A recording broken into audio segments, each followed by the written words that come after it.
नमस्कार। कभी ऐसे महसूस हुआ है कि कोई आध्यात्मिक बात, कोई बड़ी गहरी बात दिमाग से तो एकदम साफ समझ आ गई, पर जिंदगी में, अनुभव में कुछ भी नहीं बदला? बस आज हम इसी बड़ी अजीब सी खाई पर बात करने वाले हैं, जो जानने और सच में अनुभव करने के बीच होती है। तो इस सफर में हम कहां-कहां चलेंगे? सबसे पहले बात होगी साधक के विरोधाभास की। फिर हम मन के बड़े ही लोभी खेल को समझेंगे।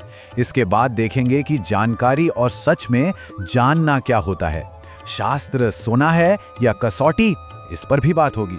और फिर उस अनुभव के आघात को महसूस करेंगे और आखिर में ये समझने की कोशिश करेंगे कि ये खोज खत्म कहाँ होती है। तो होता क्या है कि बहुत से साधक जब अष्टावक्र गीता जैसे गहरे ग्रंथ पढ़ते हैं ना, तो एक बहुत बड़ी दुविधा में फंस जाते हैं। लगता है अरे वाह, सब कुछ समझ आ गया, लेकिन हाथ देखते हैं तो वो अभी भी खाली के खाली ही हैं। और यही वो सवाल है, वो सबसे बड़ा सवाल जो इस पूरी बातचीत की जड़ है कि भाई, अगर शास्त्रों से ये पता चल गया कि जो पाना है वो तो पहले से ही मिला हुआ है, तो फिर आत्मज्ञान होता क्यों नहीं? ये एक ऐसा सवाल है जो हर साधक को, हर खोजी को अंदर से परेशान करता है। तो फिर अड़चन कहाँ है? असल में रुकावट क्या है? ओशो कहते हैं ये रुकावट कहीं बाहर नहीं है, ये हमारी अपनी ही बुद्धि है। हमारा अपना ही मन है जो बड़ा ही चालाक और लोभी खेल खेल रहा है। देखिए, जैसे ही मन ये सुनता है कि अरे ये तो मिला ही हुआ है, वो झट से इस बात को पकड़ लेता है। क्यों? क्योंकि ये सबसे आसान सौदा लगता है। कोई मेहनत नहीं, कोई संघर्ष नहीं, बिना कुछ किए ही सब मिल जाएगा। इससे बढ़िया और क्या हो सकता है ना? लेकिन यहीं पर मन का असली खेल शुरू होता है। वो ऊपर ऊपर से तो मान लेता है कि हाँ, कोई कोशिश नहीं करनी, पर आग के कोने से लगातार देखता रहता है, मिला क्या? अभी तक मिला क्या? ये जो पाने की अंदरूनी इच्छा है ना, जो वासना है कुछ हासिल करने की, वो ज्यों की त्यों बनी रहती है। और बस यही सारा विरोधाभास खड़ा हो जाता है।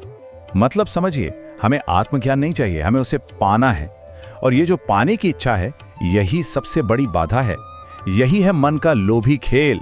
जब तक ये पाने की जरा सी भी एम्बिशन, जरा सी भी महत्वाकांक्षा बची है, तब तक अनुभव कोसों दूर रहेगा। तो इस गुत्थी को सुलझाने के लिए एक बहुत बहुत जरूरी फर्क समझना होगा, और ओशो का पूरा विश्लेषण इसी एक फर्क पर टिका है। देखिए, एक होती है जानकारी, इंफॉर्मेशन, ये उधार की होती है, किसी और का अनुभव, किसी और की बात।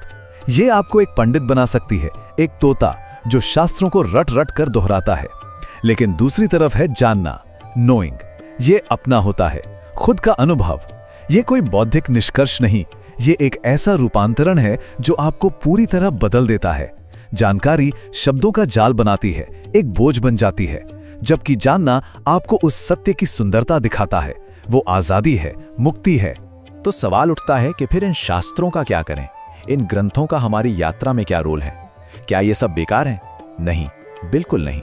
बस उनकी भूमिका को सही तरीके से समझना बहुत जरूरी है। और इस भूमिका को समझने के लिए एक बड़ा सुंदर शब्द है, कसौटी। कसौटी क्या होते हैं? ये वो काला पत्थर होता है जिस पर सुनार सोने को घिसकर देखता है कि वो असली है या नकली। ध्यान दीजिए, कसौटी खुद सोना नहीं होती, वो सिर्फ सोने को परखती है। बस यही शास्त्रों का असली काम है। शास्त्र कसौटी हैं, सोना नहीं।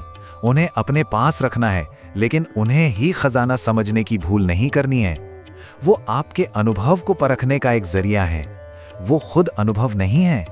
इसका मतलब ये हुआ कि हम जो क्रम अपनाते हैं वो असल में बिल्कुल उल्टा है। सही क्रम क्या है? पहले आपको एक व्यक्तिगत, एक सीधा अनुभव हो, फिर उस अनुभव को समझने के लिए, उसको सत्यापित करने के लिए आप शास्त्र के शब्दों का इस्तेमाल करें। इससे आपको क्लैरिटी मिलेगी, आत्मविश्वास मिलेगा कि जो हुआ वो क्या था। अनुभव के बिना शास्त्र बस कोरे शब्द हैं। सिर्फ लिखे हुए पर आंख बंद करके भरोसा करना कितना मजाकिया हो सकता है। इसका एक बढ़िया किस्सा मुल्ला नसरुद्दीन का है। उन्हें एक छतरी मिली जिस पर लिखा था कि ये उनकी बहन की है। अब मुल्ला की कोई बहन थी ही नहीं, लेकिन क्योंकि लिखा था तो वो मान गए। ये किस्सा बताता है कि असल चीज अनुभव है, सिर्फ लिखा हुआ शब्द नहीं। तो चलिए अब बात करते हैं उस असली अनुभव की, उस जानने की।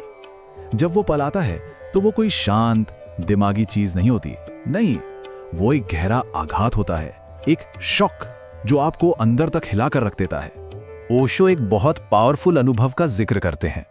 सोचिए, एक आदमी बस सड़क पर यूं ही चल रहा है और उसे प्रवचन में सुनी हुई एक बात याद आती है, दृष्टा की, देखने वाले की।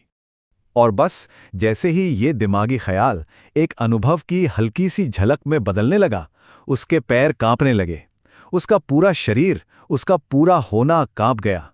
अब ये सिर्फ एक आइडिया नहीं था, ये हकीकत बन रहा था। और फिर वो पल आया। न कोई दृश्य था, न कोई देखने वाला, और न ही देखने की क्रिया बची थी। सब कुछ गायब हो गया। फिर भी कुछ था, एक शुद्ध होना, एक मौजूदगी जिसका कोई नाम नहीं। अब सोचिए, ऐसे अनुभव के बाद क्या होगा? बिना किसी रेफरेंस पॉइंट के, बिना किसी कसौटी के, ऐसा अनुभव तो पागलपन जैसा लग सकता है। और बस यहीं शास्त्रों का असली काम शुरू होता है। वो आपको बताते हैं, आपको भरोसा दिलाते हैं कि ये पागलपन नहीं है, ये तो सत्य की पहली झलक है। तो ये सारी बातें हमें आखिर कहाँ लेकर जाती हैं? देखिए, इसका हल कोई नया जवाब खोजने में नहीं है, बल्कि सवाल को ही गिरा देने में है। अक्सर लोग सोचते हैं कि अकर्म या बिना प्रयास का मतलब है आलसी हो जाना, कुछ ना करना। नहीं, इसका मतलब है कि करने की जो भी क्षमता थी वो पूरी तरह खर्च हो चुकी है। इतना टोटल प्रयास कर लिया गया है कि अब करने को कुछ बचा ही नहीं। ये प्रयास की पराकाष्ठा है। ये एहसास कि अरे ये तो हमेशा से यही था, ये तभी होता है जब उसे खोजने की जो इच्छा है वो पूरी तरह से जलकर राख हो जाती है। यही सबसे बड़ा पैराडॉक्स है। जब तक खोजी है और उसकी खोज है, तब तक वो नहीं मिलेगा। जिस पल खोजी और खोज दोनों गिर जाते हैं, बस उसी पल वो प्रकट हो जाता है जो हमेशा से यही था। तो अंत में बस एक सवाल के साथ छोड़ता हूं। क्या हो अगर लक्ष्य उस जवाब को ढूंढना हो ही ना जिसकी हमें तलाश है? क्या हो अगर असली लक्ष्य खोज करते करते इतना थक जाना हो कि सवाल खुद ब खुद ही गिर जाए, गायब हो जाए? शायद जब खोजना बंद होता है, तभी असल में पाना शुरू होता है।